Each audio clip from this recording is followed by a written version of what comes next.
সঠিক এবং ন্যায্য মনে করে আমরা প্রথম থেকেই এই আন্দোলনের সাথে সংহতি প্রকাশ করে আমরা ইতিমধ্যেই নানা রকমের কর্মসূচি পালন করেছি। সেই সমস্ত কর্মসূচির ধারাবাহিকতায় আজকের আমাদের এই প্রতিবাদী র্যালি এবং আমাদের সংহতি সমাবেশ। এক দফার যে দাবি, সেই স্বৈরশাসক, কর্তৃত্ববাদী স্বৈরশাসক, যেই স্বৈরশাসককে পদত্যাগ করতে হবে এবং দেশে আমাদের বাসযোগ্য পৃথিবী করতে হবে। শেষ আর একটি কথা আপনাদেরকে বলি, আমি শেষ করছি। এই বিশ্ববিদ্যালয় ক্যাম্পাস আমাদের জন্য, শিক্ষকদের জন্য নিরাপদ নয়। ইনফরমেশন সায়েন্স ডিপার্টমেন্টের তার বাসায় ডিবি প্রবেশ করেছে এবং তার বাসাতে তল্লাশি চালিয়েছে। আজকে আমরা এইখান থেকে এই ঘটনার নিন্দা জানাচ্ছি এবং হুঁশিয়ার দিচ্ছি আমাদের কোনো সহকর্মীকে যেন হয়রানি করার দুঃসাহস না দেখায়। ঢাকা বিশ্ববিদ্যালয় সহ প্রাইমারি স্কুল থেকে শুরু করে উচ্চ শিক্ষা প্রতিষ্ঠান পর্যন্ত সর্বক্ষেত্রে সকল শিক্ষা প্রতিষ্ঠান আজ বন্ধ হয়ে আছে।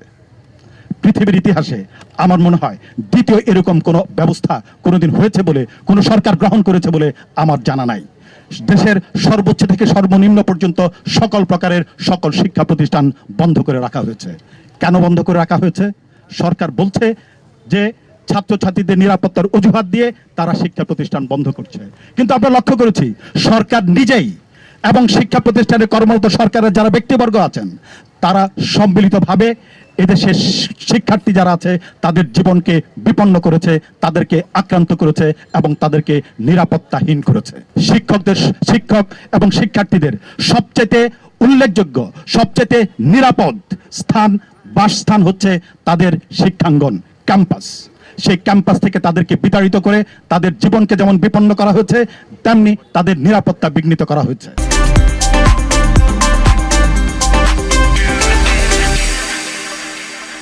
আমরা সরকারের প্রতি এবং বিশ্ববিদ্যালয় সহ সকল শিক্ষা প্রতিষ্ঠানের প্রশাসনিক দায়িত্বে যারা আছেন তাদের প্রতি আমরা আহ্বান জানাচ্ছি, অতি দ্রুত সম্ভব সকল শিক্ষা প্রতিষ্ঠান খুলে দেওয়া হোক। ছাত্রদেরকে তাদের স্ব ছাত্রাবাসে অবস্থান করবার সুযোগ দেওয়া হোক। আর যারা ব্যর্থ হয়েছে আমাদের শিক্ষার্থীদের নিরাপত্তা বিধান করতে, বিশেষভাবে শিক্ষা প্রতিষ্ঠানের দায়িত্বে যারা আছেন, যারা এই নিরাপত্তা বিধান করতে ব্যর্থ হয়েছেন, আমরা প্রত্যাশা করি তারা বিবেকের তাড়নায় নিজের যে ভুল করেছেন সে ভুল উপলব্ধি করে নিশ্চয়ই অতি সত্বর পদত্যাগ করবেন। রিয়াদকে সাক্ষী দেয় নাই বলেই এই এডিশনাল এসপি রিয়াদকে সিলেটে ট্রান্সফার করা হয়েছে, বাধ্য করা হচ্ছে কথা বলার জন্য তাদের পক্ষে।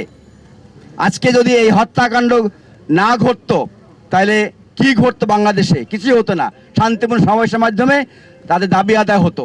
কিন্তু হত্যাকাণ্ড কে ঘটিয়েছে? ওবায়দুল কাদেরের কথার কারণে হত্যাকাণ্ড ঘটেছে। আগের রাত্রে শেখ হাসিনার কথার কারণে তারা উৎসাহিত হয়েছে। শেখ হাসিনা যে সংজ্ঞা দিয়েছে 53 স্বাধীনতা 53 বছর পরে রাজাকারের ব্যাখ্যা শুনতেছি আমরা। আমি বলবো এই মুহূর্তে এই আন্দোলনে যারা নাই তারাই রাজাকার। যারা বাংলাদেশের এই স্বাধীন বাংলাদেশ আমরা চাই, বাংলাদেশ স্বাধীন হয় নাই, স্বাধীন বাংলাদেশ রচনা করার জন্য পাওয়ার জন্য যে আন্দোলনে এখনো যে 5-8টা লোকজন আছে তারা এখনো এই পুলিশ, বিজিবি, সেনাবাহিনী দিয়ে তাদের বাসা ঘেরাও করে রেখেছে।